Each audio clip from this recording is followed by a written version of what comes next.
RFI, France 24, présente... Hello la famille, bienvenue dans Légendes urbaines, l'émission faite par nous, pour tous de RFI et France 24. Si je devais décrire notre invité du jour en une citation, je dirais « Un virtuose nous fait entendre la musique, pas comme elle est écrite, mais comme il la sent. » Quelle joie et quel honneur que de recevoir ce surdoué de la musique dans Légendes urbaines.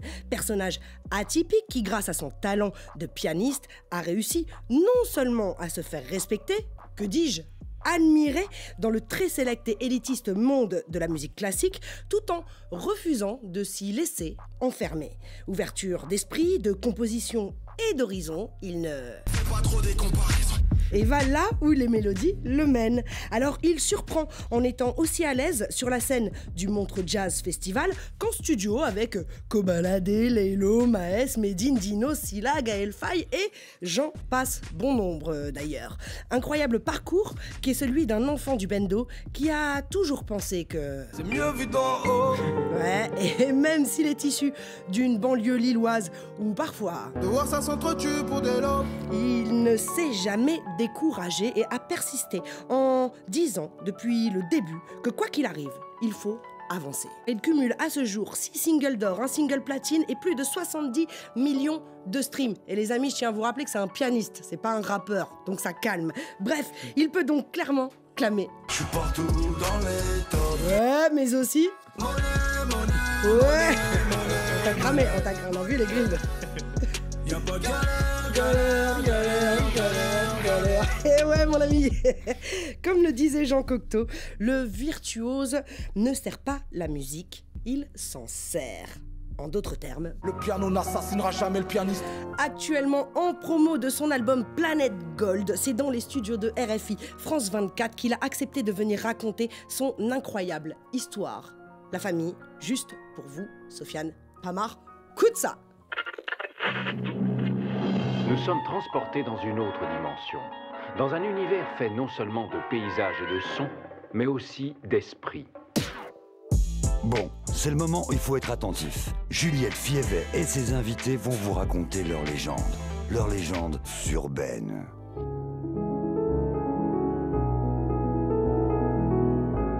Sofiane Pamar, le virtuose dans les studios de Légendes urbaines. Hello Sofiane, bienvenue. Comment vas-tu? Écoute, ça va super. Merci Ouais. Juliette, merci de me recevoir. C'est un plaisir de te recevoir, de t'avoir parmi nous. Vraiment, vraiment, vraiment, vraiment. Tu viens donc du nord de la France, d'un quartier de Lille qui s'appelle Elem, qui est un quartier un peu chaud quand même. Tu es d'origine marocaine, berbère.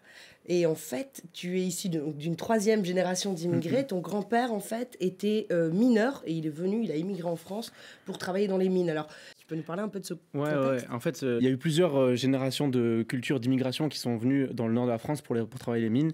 Et en fait, vu que c'est un travail qui était vraiment difficile, à chaque fois, en fait, on avait de plus en plus de mal à trouver de la main-d'œuvre. Donc, les Polonais, c'était l'immigration juste avant les Marocains. Et les Marocains, ils sont arrivés à la fin quand, en fait, on n'avait vraiment plus personne qui voulait descendre 6 pieds sous terre comme ça pour aller chercher le charbon.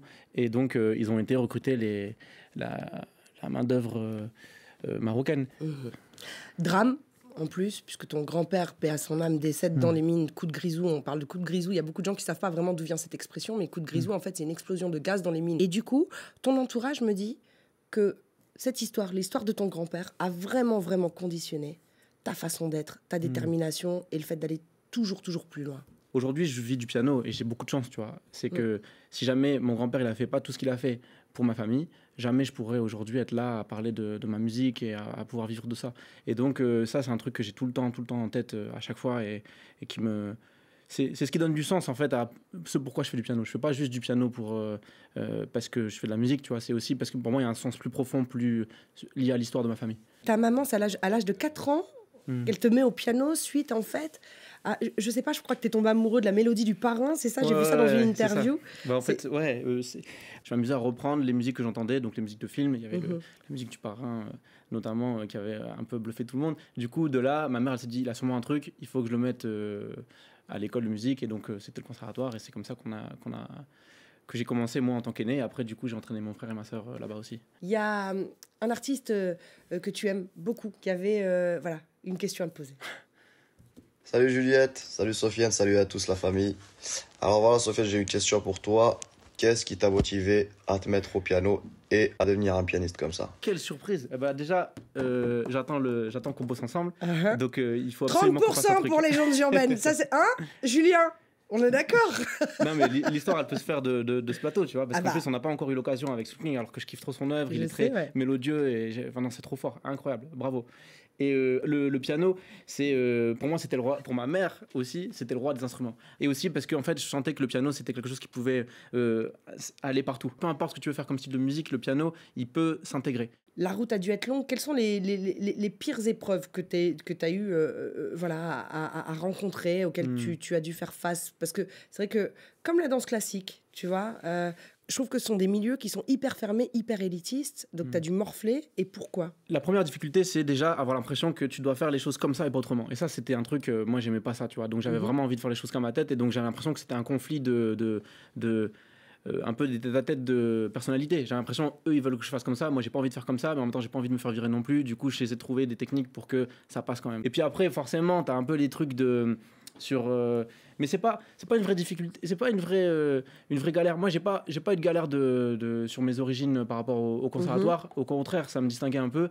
C'était plus des trucs bêtes, tu vois, parfois qu'on me disait, mais qui sont pas méchants. Mais c'est le pire, en fait. C'est quand c'est un peu bienveillant et qu'en fait, on te dit des trucs, par exemple, je citerai personne, mais en fait, on m'a déjà dit au conservatoire, non, écoute, je sais que chez toi, au niveau du rythme, c'est pas vraiment comme ça, mais pour ce morceau, il faut que je fasse comme ça, hardcore, tu vois. On me dit des trucs comme ça, et moi, je me suis dit, alors, tu vas pas nous jouer du chef mamie, ok, Sofiane? Et voilà, je me suis dit dans ma tête, mais t'es un ouf, toi, tu crois que chez moi, c'est la danse du ventre, c'est un dé, qu'est-ce qui se passe, tu vois. À côté de ça, ils m'ont aidé, mais un truc de malade sur d'autres choses. Donc en fait, c'est juste une question à partir de ce moment-là, je me suis dit, ok, il faut juste changer les choses parce que t'es. Et pas par l'argumentation. Qu'est-ce qui fait que tu te dis, ok, je vais en faire un métier? Bah, en fait, déjà vers 8-9 ans, je commençais à bien jouer et donc j'ai senti de la reconnaissance. Enfin, j'ai senti que j'étais valorisé dans un truc. Et ça, moi, j'ai la chance parce que parfois, il y a des vies où tu mets beaucoup de temps à te sentir valorisé quelque part. Donc de là, je me suis dit, ok, j'aime bien le sentiment que ça me fait. On me donne de la reconnaissance par rapport à ça. Et après, vu que j'ai eu la reconnaissance assez petit, et ben après je l'ai plus cherché. J'ai plus cherché le challenge personnel d'essayer de me surpasser. T'as l'oreille absolue? Ouais. Hein? Tu vas mettre au défi, c'est ça? Eh ben oui, justement, on va te faire un petit guet-apens, bien évidemment. Okay. Voilà, on adore ça. Ouais. Jingle. Et c'est peut-être pas vos questions, mais c'est ma réponse. On fait écouter d'abord? Vas-y. T'écoutes, c'est parti. Le premier.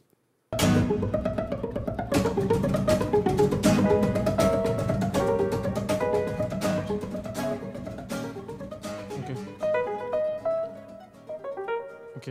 Ah. Attends.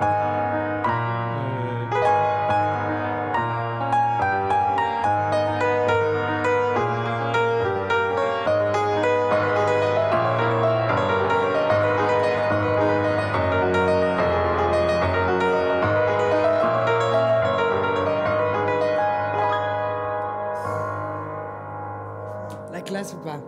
C'était Rodrigo y Gabriela, Juan Loco. Deuxième extrait.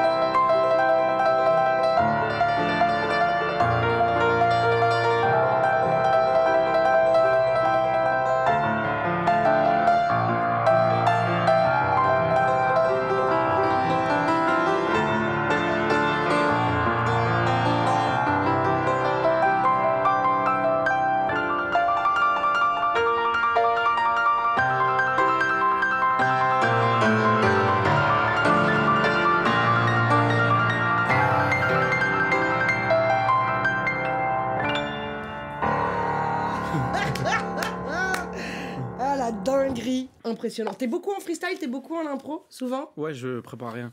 En fait, même en studio, c'est ce que je préfère. Ouais. Tu sais jamais ce qui va se passer en studio, tu sais jamais ce qui va se passer à ce moment-là. Donc t'as beau avoir préparé tout ce que tu veux. Ouais. Si ça tombe, on va arriver dans un mood complètement inverse. Donc ouais. Je préfère être dans l'instinct et dans le moment. quel serait le message universel que tu aurais à passer? Apprenez des choses tous les jours et vous laissez pas influencer par qui que ce soit à dire que telle chose c'est pas faite pour vous ou telle chose. Voilà, faut pas laisser les autres décider à sa place. Faut toujours en faire qu'à sa tête. Bravo, bravo. On était honorés de te recevoir. Vraiment, ravis de t'avoir parmi nous. Et longue vie à toi. Planète Gold disponible. Paix, amour, lumière sur vous. One love la famille. One love Sofiane. Merci Juliette. Merci à toi. Merci à toi. On est ensemble.